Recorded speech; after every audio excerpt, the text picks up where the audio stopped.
नमस्कार साथियों। तो आज है 6 अप्रैल 2025, कल 7 अप्रैल मंडे से एक नया ट्रेडिंग वीक शुरू होने जा रहा है। तो बात करेंगे इस वीडियो में कुछ इंपॉर्टेंट कंपनी की शेयर्स एंड सेक्टर्स के बारे में।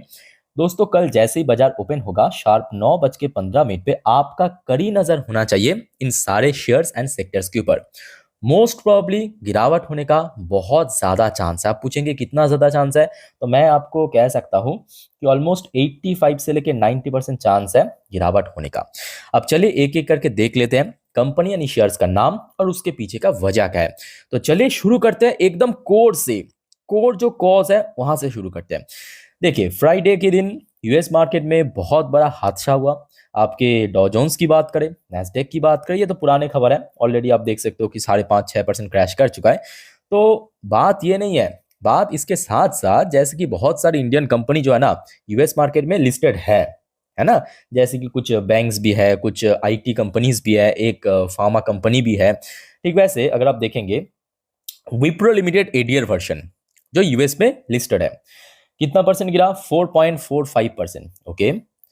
इन्फोसिस की एडीआर वर्जन कितना परसेंट गिरा? 4.44%।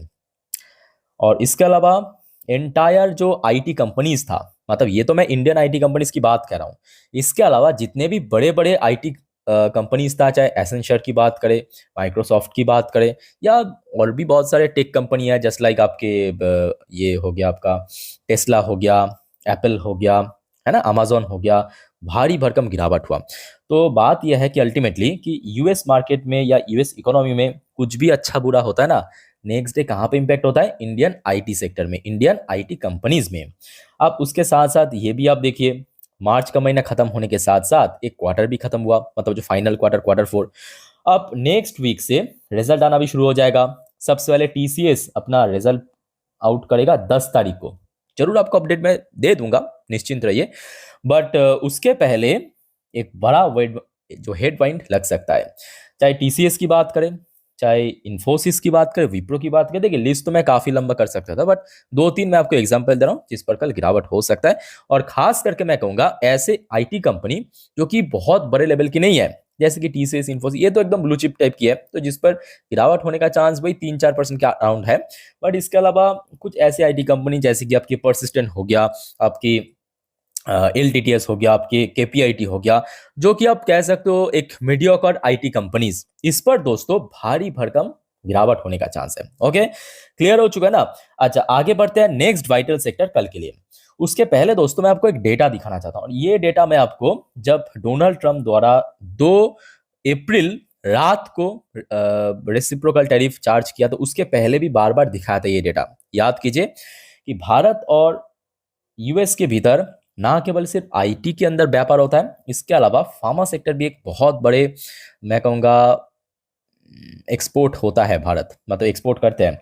और कितना आप देख सकते हो, लगभग $8.7 बिलियन दोस्तों यहाँ पे एक्सपोर्ट किया था। फाइनेंशियल 24 की एकदम लेटेस्ट डेटा है। $8.7 बिलियन, मतलब आप समझ सकते हो कि कितना बड़ा मार्केट वहां पे है ना। तो जिसके चलते हमने ये भी देखा था कि लास्ट डे मतलब फ्राइडे के दिन इंडियन जो आईटीज की तरह फार्मा सेक्टर के अंदर भी भारी भरकम गिरावट हुआ था। चाहे हम बात करें सन फार्मा जैसे one of the leading company अपने सेक्टर की, उस पर भी 3.5% की गिरावट।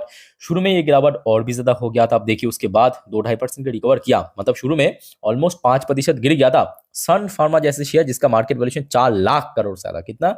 4 लाख करोड़।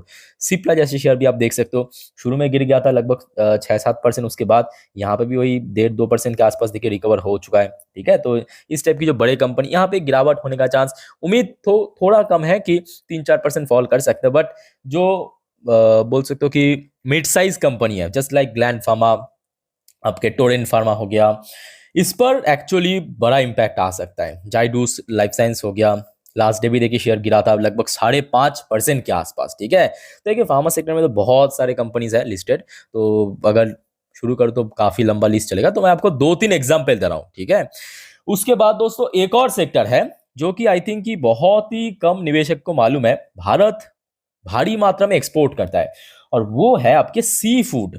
सी फूड में आपके देखिए अलग अलग प्रकार की श्रिम्प हो गया, आपके प्रॉन्स हो गया, ये एक्सपोर्ट करता है भारत। और कितना बड़ा एक्सपोर्ट करता है आप इस फिगर से अंदाजा लगा सकते हो कि लास्ट फाइनेंशियल ईयर पे यानी फाइनेंशियल ईयर 24 पे भारत ने टोटल 2.5 बिलियन डॉलर की एक्सपोर्ट किया था यूएस मार्केट में। इतना बड़ा एक्सपोर्ट दोस्तों, क्या समझ पा रहे हो ना कि कितना बड़ा मार्केट है, यहां से जाता है। और सिर्फ यहाँ पे यूएस की भी बात नहीं है, यूएस के अलावा और भी बहुत सारे यूरोपियन कॉन्टिनेंट की जो देश है वहां पे एक्सपोर्ट करता है, ठीक है। और सी फूड मार्केट दोस्तों मैं कहूंगा एक बहुत बड़ा मार्केट कैप्चर करके रखा है इंडियन कंपनीज यूएस के अंदर। और जिसके चलते कल सी फूड की जो बेसिकली कंपनीज है, जैसे कि आपकी अवंती फीड हो गया, अवंती फीड की शेयर आप देखिए लास्ट डे कितना परसेंट क्रैश किया था, 4.5%। उसके पहले बृहस्पतिवार आप देख लीजिए अवंती फीड कितना क्रैश किया था, ये देखिए नोटिस कीजिए 890 पे शेयर था बृहस्पतिवार, मतलब बुधवार क्लोजिंग दिया था 890 पे। नेक्स्ट डे देखिए बृहस्पतिवार को गैप डाउन ओपनिंग, उसके बाद देखिए सीधा यहां पे गिर गया 890 से 727 पे पहुंच गया था। जस्ट अ मिनट मैं आपको दिखाता हूं कितने परसेंट किया, ये देखिए 18% क्रैश कर गया था। क्यों क्रैश किया था समझ आ चुका है ना। और उसके बाद भी रुका नहीं है, फ्राइडे के दिन भी गिरा। तो कल के लिए मैं कहूंगा बहुत वाइटल डे है, इस टाइप की शेयर के ऊपर नजर रखिए। इसके अलावा एक और कंपनी आप चाहे तो देख सकते हो, एपेक्स फ्रोजन फूड लिमिटेड हो गया। लास्ट डे भले ही पॉजिटिव में क्लोजिंग दिया था, इवन शेयर ज्यादा समय नेगेटिव में रहने के बावजूद भी शेयर लगभग यहाँ पे 3% के आसपास रिकवर कर गया था। बट उसके पहले गिरावट यहाँ पे भी काफी जोर शोर से देखने को मिला था आपके थर्सडे के दिन। ये देखिए 216 का शेयर था, ये देखिए गिरते गिरते 200 रुपए में पहुंच चुका है। लगभग 8 से 9% की गिरावट यहाँ पे भी हो चुका था थर्सडे के दिन, ठीक है। ये दोस्तों अनदर सेक्टर। इसके अलावा मैं कहूंगा एक स्पेसिफिक शेयर को जिसका नाम है टाटा मोटर्स। अच्छा, टाटा मोटर्स तो मैं इसके पहले बहुत बार एक्सप्लेन कर चुका हूं कि क्यों यूएस मार्केट के साथ टाटा मोटर्स की डीप कनेक्शन है। बट हाल ही में टाटा मोटर्स की तरफ से एक बड़ा एक्शन लिया गया है। कौन सा एक्शन लिया गया है तो देखिए, Tata UK based Jaguar Land Rover to pause US car export amid Trump tariff war. तो टाटा ने ये डिसाइड किया क्यों ना हम एक्सपोर्ट ही नहीं करेंगे। अब ये कितना बड़ा मतलब प्रभाव डालेगा कंपनी की शेयर में, आप अंदाजा नहीं लगा सकते हो। मैं आपको थोड़ा हिंट दे देता हूँ। टाटा मोटर्स आज की डेट में जितना रेवेन्यू जनरेट करता है ना, पहले आप देख लीजिए कितना रेवेन्यू जनरेट करता है। देखिए 1 लाख करोड़ से ज्यादा, 1,14,000 करोड़ लास्ट क्वार्टर की फिगर था रेवेन्यू की। उनमें से ना ज्यादातर ज्यादातर रेवेन्यू कहां से आता है मालूम है? जैगुआर लैंड रोवर से आता है। और यूएस एक बहुत ही वाइटल मार्केट है जैगुआर लैंड रोवर के लिए। यूएस हो गया, चाइना हो गया, यूरोप हो गया इंटायर, ठीक है। तो वहां पे क्योंकि एक्सपोर्ट पॉज कर दिया, मतलब बोल सकते हो कि टेम्पोररी बेसिस पे स्टॉप कर दिया इसी रेसिप्रोकल टैरिफ की वजह से, तो इम्पैक्ट आपको भरपूर तरीके से देखने को मिलेगा कल टाटा मोटर्स की शेयर में। क्लियर हो चुका है। अच्छा आगे बढ़ते हैं, कुछ और भी इंपॉर्टेंट कंपनीज हैं जैसे कि आप देखिए इंदासिन बैंक हो गया। इंदासिन बैंक क्यों? क्योंकि रिसेंटली कंपनी की तरफ से कुछ वाइटल अनाउंसमेंट हुआ था कंपनी की व्यापार की, मतलब बिजनेस की अपडेट आ रहा है ना अलग अलग बैंक्स की, अलग अलग एनबीएफसी की कि किसका कितना एसेट अंडर मैनेजमेंट है, लोन डिसबर्समेंट। तो यहाँ पे जो परफॉर्मेंस है एक्चुअली Q4 की काफ़ी खराब था और लास्ट डे भी शेयर में गिरावट हुआ और आगे भी दोस्तों शेयर में काफ़ी करेक्शन होने का बहुत बड़ा चांस है, वाइडली एक्सपेक्टेड, ठीक है। आगे बढ़ते हैं, नेक्स्ट इंपॉर्टेंट कंपनी देखिए, लास्ट डे ना केवल यूएस मार्केट क्रैश किया, देखिए यूएस मार्केट क्रैश किया ये तो आप सभी देख पा रहे हो, बट उसके अलावा ये भी आपको पता होना चाहिए कि ऑयल प्राइस भी क्रैश कर गया 2 दिन पे। लगभग $70 पर बैरल से $65 to $64 पर बैरल पे पहुंच चुका है ना। इसके चलते इस पर्टिकुलर सेक्टर में जिन सारी कंपनी बेसिकली काम करता है, चाहे ओएनजीसी की बात करें, चाहे हम ऑयल इंडिया की बात करें, शेयर देखिए लास्ट डे क्रैश कर गया था और ये उसके पहले का प्रभाव था।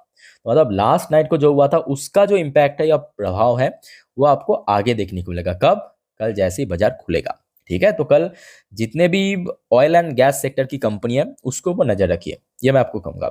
अच्छा आगे बढ़ते हैं नेक्स्ट इंपॉर्टेंट शेयर पे, बट उसके पहले दोस्तों एक छोटा सा रिक्वेस्ट आप सभी को करूंगा, अगर आपको वीडियो अच्छी लगे तो प्लीज वीडियो को लाइक करना और प्लीज चैनल को सब्सक्राइब करके जरूर रखना। और आज रात की जो 10:30 की वीडियो आएगा इस चैनल पे, जिस पर हम नेक्स्ट डे मार्केट प्रेडिक्शन, मतलब कल बाजार किस तरफ खुल सकता है, कितना नीचे खुल सकता है, most importantly Nifty bank Nifty analysis, support resistance, आज शेयर मार्केट की पूरे दिन की अपडेट है, सब कुछ अच्छे से कवर करेंगे। वही सेम टाइम जो हर रोज मैं अपडेट देता हूँ 11:15 के आसपास आपको मिल जाएगा इसी चैनल पे, ठीक है। तो चैनल के साथ कनेक्टेड जरूर रहना। By the way next vital company दोस्तों वोडाफोन आइडिया। देखिए वोडाफोन आइडिया की शेयर रिसेंटली हमने देखा था काफी चल गया था, बिकॉज सरकार की स्टेक काफ़ी इंक्रीज हो चुका है, मार्केट में काफ़ी पॉजिटिव इम्पैक्ट पड़ा। बट क्या आपको मालूम है, लास्ट डे मैक्वरी, एक बहुत बड़े लेवल की ग्लोबल ब्रोकरेज कंपनी ने, मैक्वरी ने जो प्रीवियस इसको टारगेट दिया था उसको कट करके रेटिंग भी कट किया, टारगेट प्राइस भी कट किया। ठीक है, तो कहीं ना कहीं देखा जाए कि कल वोडाफोन आइडिया की शेयर के लिए भी काफ़ी खतरा है। ठीक है, इसके ऊपर भी नजर रखिए। आगे बढ़ते हैं दोस्तों, नेक्स्ट इंपॉर्टेंट अपडेट। अब देखिए, मेटल सेक्टर को हम भूल नहीं सकते। जितने भी आप मेटल सेक्टर की कंपनी याद कर सकते हो, चाहे वो जेएसडब्ल्यू हो सकता है, जिंदाल हो सकता है, वेदांता हो सकता है, हिंदुस्तान जिंक हो सकता है, टाटा स्टील हो सकता है। लास्ट डे गिरावट हुआ था, क्यों हुआ था ये आपके दिमाग में आ रहा है ना, क्योंकि ये जो सारे मेटल कंपनीज है ना, ये जो पेमेंट लेता है वो डॉलर के थ्रू लेता है। किसके थ्रू लेता है? क्योंकि ये इंटरनेशनल ट्रांजेक्शन किसके थ्रू होता है? चाइना के साथ। यार्न पे नहीं होते, रुपीस पे नहीं होते, होते हैं डॉलर पे। अब डॉलर का जो वैल्यू इतना गिर गया, इतना गिर गया सिर्फ एक हफ्तों के अंदर, पूछो ही मत। अब डॉलर का वैल्यू गिर गया, अब वो कंपनी जब पेमेंट लेगा, इंडियन करेंसी की वैल्यूएशन बढ़ गया, तो पहले जितना होता था उतना होगा, उससे कम मिलेगा पैसा, है कि नहीं? सपोज मान लीजिए कि डॉलर का वैल्यू इसके पहले कितना चल रहा था, मतलब $1 इज इक्वल टू, अगर हम इंडियन रुपी की बात करें, पहले कितना था? ऑलमोस्ट 88 87 के आसपास पहुंच गया था। आज की डेट में कितना चल रहा है? 85 के आसपास चल रहा है, डॉलर फॉल करने के बाद। तो मतलब पहले अगर $1 को उनको ट्रांजैक्शन करना था, 87 मिलता था, अभी 85 में, तो मार्जिन इशू भी होगा। ठीक है, जिसके चलते मैं कहूँगा मेटल सेक्टर के ऊपर नजर रखिए, ये भी काफी वाइटल सेक्टर है। कल के लिए सेल हो गया सरकारी कंपनी में। उसके अलावा दोस्तों, कुछ ऐसे कंपनी जिसका इंडिविजुअल वेटेज बहुत ज्यादा है, just like HDFC bank, just like ICICI bank, just like Reliance industry, इसके ऊपर भी नजर रखिए। इसके अलावा देखिए, टॉप 10 वेटेज पूरा मैं आपको चार्ट पैटर्न दिखा देता हूं। देखिए, निफ्टी फिफ्टी में हो सकता है आपके 50 शेयर, बट मेनली मूवमेंट करवाता है टॉप 10 वेटेज रखने वाली शेयर। सिंपल बात, ठीक है, क्योंकि इसमें आपको मेजोरिटी वेटेज दिखेगा, जैसे कि HDFC bank, ICICI bank, Reliance, Infosys, Bharti Airtel, Larsen and Toubro, ITC limited से लेके टीसीएस हो गया, कोटक महिंद्रा, एक्सिस बैंक, ये टॉप 10 इंडिविजुअल कंपनी की शेयर में आपको बता दिया। अब सेक्टर वाइज अगर हम बात करें, जो मेजर दो सेक्टर्स, एक तो हो गया आपका फाइनेंशियल सर्विस सेक्टर, जिसके अंदर आपका बैंक्स, आपके एनबीएफसी शामिल है।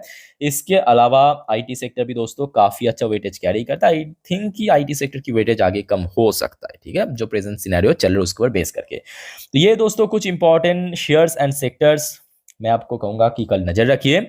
बाकी जितने भी इंपॉर्टेंट वाइटल अपडेट आएगा जरूर आपको मैं शेयर कर दूंगा। डोंट वरी, आप बस चैनल को सब्सक्राइब करके रखना। ओके, तो मिलते हैं नेक्स्ट वीडियो पे। टेक केयर, बाय बाय, जय हिंद।